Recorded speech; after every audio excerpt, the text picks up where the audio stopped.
So today we are going into example 1.3 from the chapter electrostatics.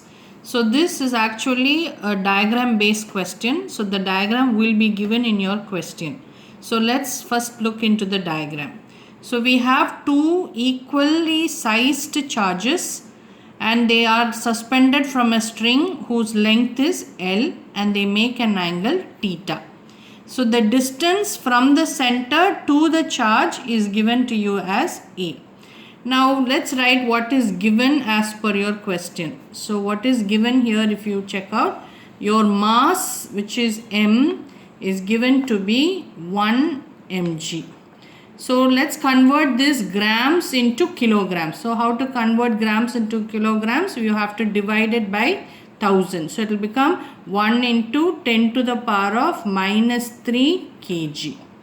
The next what is given in your question is length of the string. So length is represented by L, which is given to you as 10 centimeter. We need to convert that into meters. So how to convert it into meters? 10 divided by 100. So if we cancel, we'll get 1 by 10. It will be into meters. The angle is represented by theta. How much of angle is given? 7 degree. And one more thing which is given to you is G. G is given as 10 meter per second square. So this is given as per your question. Now what are you asked to find? You are asked to find the magnitude of charge. Magnitude means the value, the magnitude of charge you are asked to find. So you have to find Q. You have to find Q. Now let's look into this diagram now. Say for example, we draw an axis for the charge. So this is your x-axis or in the I direction, and this is in your j direction.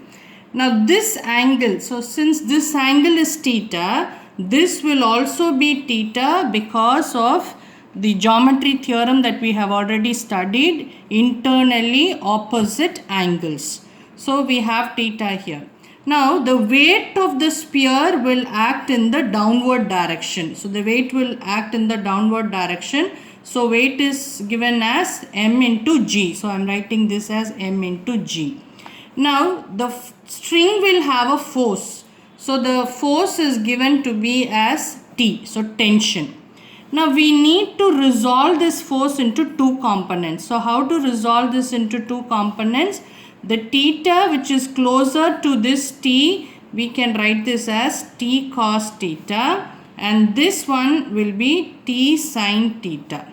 Now these two charges are like charges. So what will these like charges do? They will repel. So they will repel in the opposite direction. So the force will act in this direction. So which we denoted as the electrostatic force.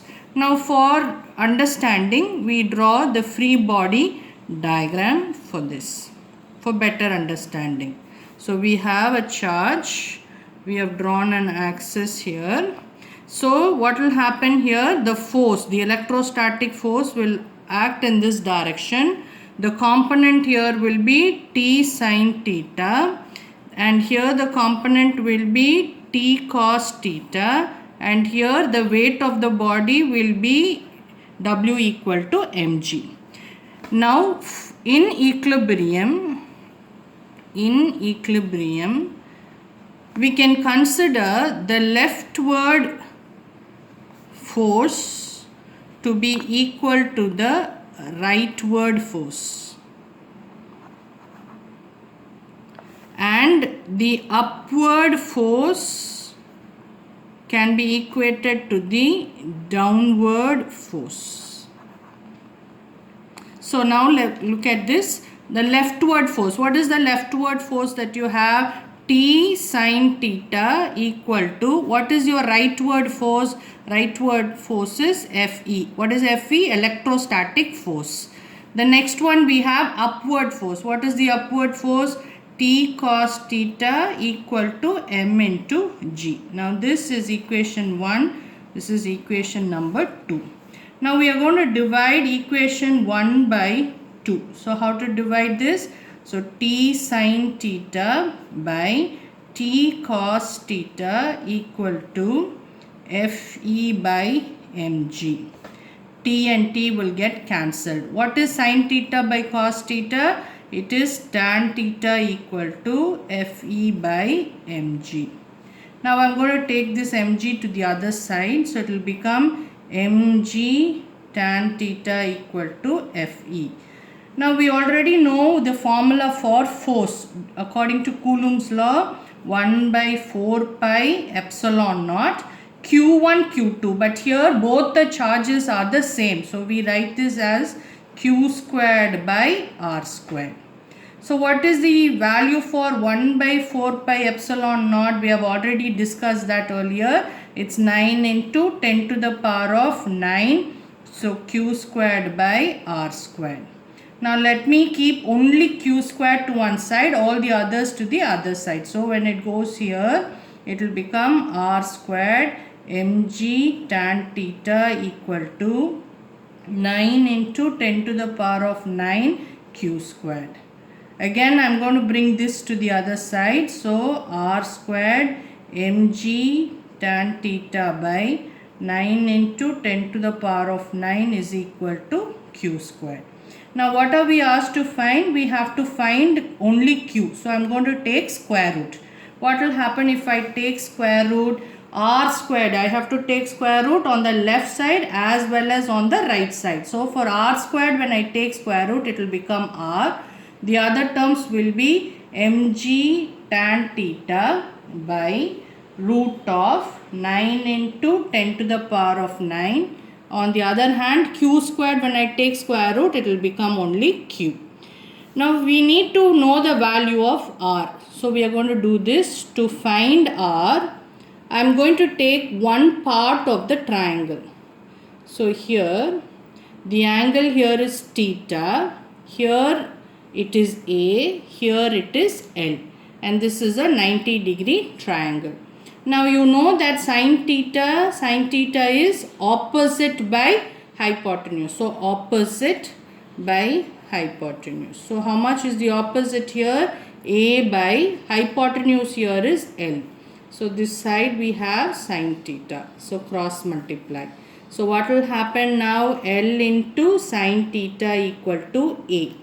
Now what is the radius here according to your diagram here? It is R is 2 times A. So it is 2 into L sin theta. So here the value you can substitute 2.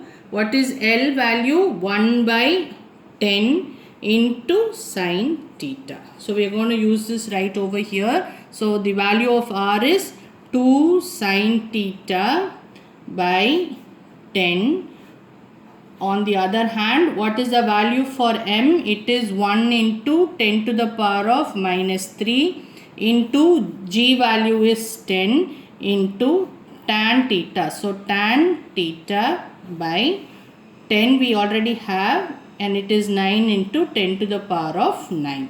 So we are going to substitute the value of theta now. So we have this is equal to Q. So 2 sin theta is 7 degree, and here we have 1 into 10 to the power of minus 3 into 10 into tan 7 degree by 10 into root of 9 into 10 to the power of 9 equal to Q. Have to substitute the value of sin 7 degree and tan 7 degree.